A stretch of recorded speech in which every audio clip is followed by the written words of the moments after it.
Hi, thanks for joining me for the latest Boundless motoring Q&A. If there's something you'd like to ask me, I'd love to hear from you, so please get in touch and I'll let you know all the ways to contact me at the end. In the meantime, we've had lots of great questions this week, so let's get started. Alex asks, I'm not keen on SUVs, but I travel a lot with work and carry a lot of kit with me, so I really need a car with greater capacity and comfort. What would you recommend to suit a moderate budget? Hi Alex. For someone in your situation, I'd 100% recommend a second-hand estate car or an MPV. You really can't go wrong with a good estate, something like a Skoda Superb estate or a Mercedes-Benz E-Class estate, for example. Both are hugely spacious and hugely comfortable, and also very reliable if you're travelling a lot. It's why so many are used as posh taxis. Aim to pay around £10,000 to £15,000 for a good one. Or, if an MPV appeals to you more, then I'd definitely look at something like a second-hand Renault Grand Scenic, a Ford S-Max, or a VW Touran. MPVs sort of fell out of fashion in the SUV craze, but they still make lots of sense. Many have 7 seats and they all have lots of practical storage space. A budget of around £7,000 to £10,000 should get you something really decent with not too many miles on the clock.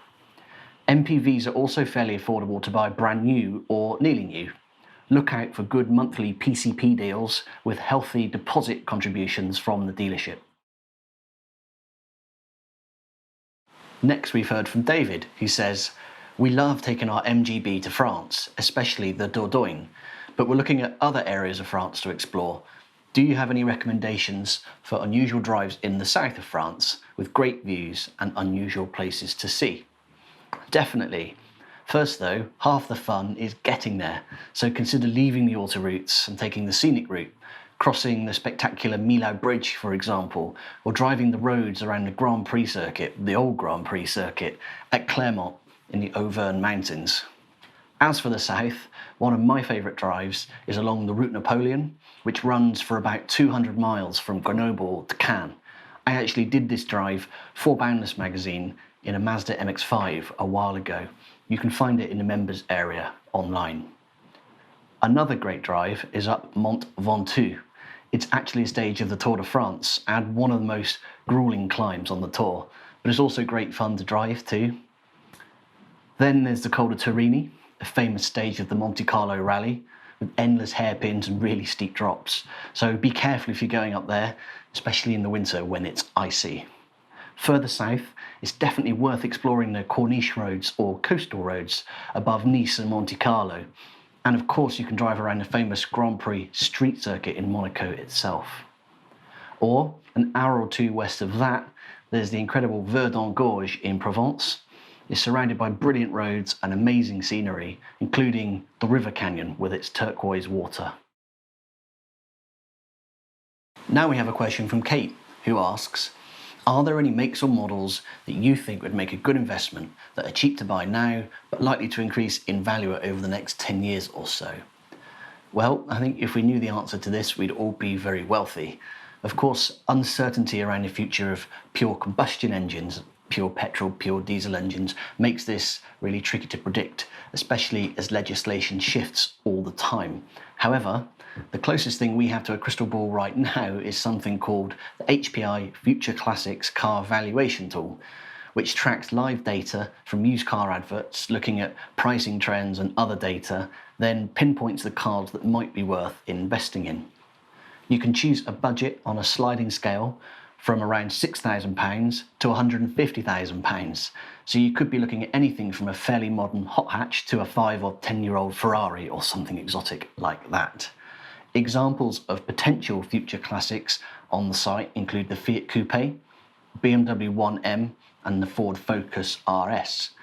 The tool can show you how many adverts there are for each car and where they are in the UK. Next, we've heard from Catherine, whose question is, my 2 young children often talk about learning to drive, but what's the likelihood that an 8-year-old is not going to have to learn to drive the traditional way, as all cars will be autonomous within the next decade? Well, in short, I think it's very unlikely that we'll have many fully autonomous vehicles on the road within a decade. While the technology might exist, autonomous cars still face technical and legal obstacles before they're allowed to operate in the real world. And of course, they'll be very expensive, so probably not first car material.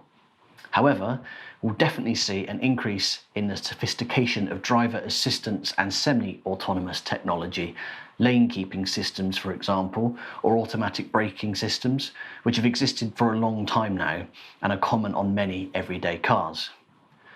Autonomous technology works on an ascending scale from level 1 to level 5, with 1 being the most basic driver assistance to 5 being a car that doesn't need a steering wheel at all.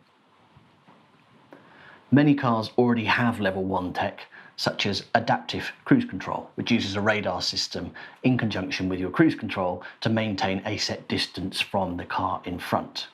Some cars already have level 2 tech, such as self-parking functions. You can have that as an option on a Ford Focus. A handful of cars have level 2 plus or level 3 autonomy.